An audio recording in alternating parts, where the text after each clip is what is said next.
Hello everybody, it's James here from the Sawyer Family Reviews channel. Today is Wednesday, June 22nd, 2022, and this is the weekly comic book pickups video. Every week I buy comic books, I get them for myself, I get them for my kids, I get them at Queen City Comics in Fairfield, Ohio, zip code 45014. If you're in the area and into comic books, check out the comic shop. While you're over there, check out the toy department.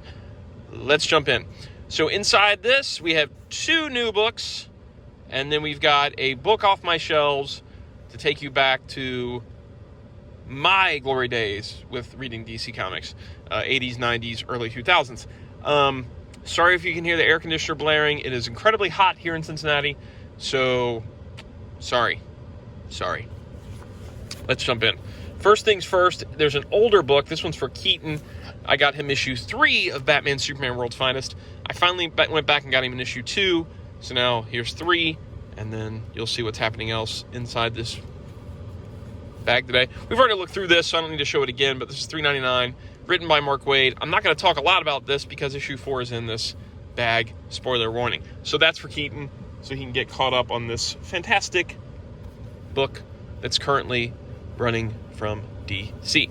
Here's another DC book, ScoobyDoo, Where Are You? Number 116. This is for Gracie. Fun cover. Very fun cover here. See the eye chart.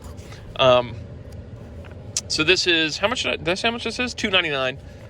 Gracie loves Scooby-Doo books. That's always one of the top 3 things she asks for. This one's by Derek Fridolfs, and art is by Randy Elliott. You can't really go wrong with the DC Scooby-Doo stuff. The team-up stuff was great. The Batman Scooby-Doo mysteries was great. The regular Scooby-Doo series is tons of fun. It's just, oh, man, dang it. Enjoy a special sneak peek. I don't enjoy your sneak peeks. Nobody enjoys your sneak peeks because you know what you do? You take 1, 2, 3, 4, 5, 6, 7 pages of a book. 8 pages of this book are taken up by your sneak peek. I don't want your sneak peek. Just give me some more Scooby-Doo instead. I bought Scooby-Doo. I didn't buy whatever you're trying to sell in the back. Ugh. And then the last actual comic for today is Batman Superman World's Finest number 4. One's for me, one's for Blaze. Keaton will get caught up, and then it'll be 3 of each one of these from here on out. This book is really fun. It's written by Mark Waid with art by, I don't know who. There we go. Art by Dan Mora. I always forget this. This book is $3.99. I love that he's wearing the 89 Batman logo still on his chest. This book has been really fun. It's just like a classic, fun Batman-Superman tale. It's not tied into current continuity. It's just set all on its own, and it's super, super fun. Dick Grayson's Robin. It's, so far, Superman's gotten hurt, and he had to get help because of kryptonite thing going on. There's this whole dark magic stuff going on. I don't want to spoil anything because I want you to read this book. It's really, really good. Look at that. Look at that. That was one of the variants. Whoa, look at this. Look what's happening over here. Firestorm.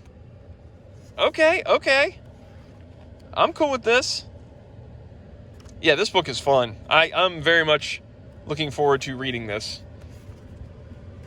That's what it is with DC with me right now is I don't read any mainstream books. It's all the outside the main universe. Here's the main universe. I read everything around here.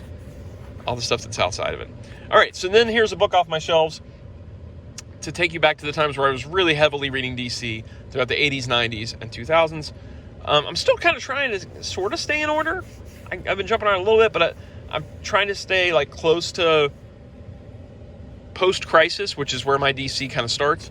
And I'm kind of trying to get earlier stuff done first and then kind of move up through the years. It may not always be that way, but so far it's worked out that way. So next we have Millennium, Trust No One. So this is the trade paperback of the Millennium crossover. I believe this was the second major crossover after, because I think it was Crisis, Legends, and then this, and then Cosmic Odyssey. Or it might have been Cosmic Odyssey before this. I can't remember. But Millennium was a big event. It had a miniseries, and then it also tied into a bunch of the regular books. They'd have Millennium special issues. And it was all about the Manhunters, which were what the Guardians of the Universe did before the Green Lanterns, where they created these robots to kind of protect the universe. And the robots sort of took it too far, where they went, they were kind of taking out all humanity almost. And so they had to nix that idea and went on to do the Guardians because they needed, the humanity. They needed people and not just robots to have judgment. So then the Manhunters become sort of a bad guy. And now the Manhunters have infiltrated Earth. Or I guess they did it a long time ago. And now they're hiding as people that are attached to the heroes. And so the Millennium crossovers were kind of fun because you didn't know who was a Manhunter, like who was disguised as a Manhunter. I remember particularly reading as a kid the one where Commissioner Gordon turned out to be Manhunter. So he'd been replaced by a Manhunter at some point. So this is the series, though. Had it just been that, had it been just the Manhunter stuff, I would have enjoyed it more, I think, than what I do actually enjoy. Because I just reread this recently. And the thing I don't really like is the 10. So as this whole thing's going on with these Manhunters that infiltrated and the superheroes having to figure out who's Manhunters and take out the Manhunters, there's also this thing with the Guardians where they've picked out these 10 people to sort of be the next step of humanity, to get powers, basically. And so there's this whole talk about the 10 and why they were chosen, and that stuff's kind of boring, I gotta be honest. It's a little bit on the boring side. Because they spend all this time with these 10 and whether or not the 10 want to be the 10. And meanwhile, you just want to see the superheroes fight the Manhunters and figure out who Manhunters are. But you've got to deal with this story about the 10 at the same time. And I just wasn't interested in the 10 at all. The other thing about this is it only collects the actual Millennium series and none of the crossovers. There's no big omnibus of this as far as I know. There's this trade paperback, which collects all of the Manhunter the Millennium issues 1 through 8, but all the crossover stuff's not in here. So just like when we read Legends, it feels like there's a lot missing. There'll be something that happens in between issues, and you'll be like, what? What just happened? Like, this person's just not here anymore, or this person shows up. I remember in particular when reading this, Dr. Fate, who's a novice at this point, can't do this spell, and so he sends all the heroes to this place, and only Superman and Green Lantern are let out, and they've got to somehow save their other heroes. And the next issue, they're all just together again. They're all just like, yep, here we're together again. So that stuff happened in the regular issues that aren't collected here. So this trade can be very confusing in that you don't have all those issues of Millennium crossovers. Like Booster Gold seems like a bad guy. And if you read this, you would just be like, oh man, Booster Gold's a traitor, without all that extra stuff. So this really kind of needs an omnibus treatment at some point. It's not the best story in the world, though, so I can understand why they didn't do it. This trade paperback retailed for $19.99, and it is out of print. I will still leave a link down below to Amazon in case there happens to be a digital edition you want to check out. But, again, it's not the best story in the world. It really isn't. It's one of the weaker crossovers, in my opinion. A lot of people criticize Armageddon 2001 because of how weak the ending was, but I'd much rather read Armageddon 2001 than read Millennium again, to be honest with you.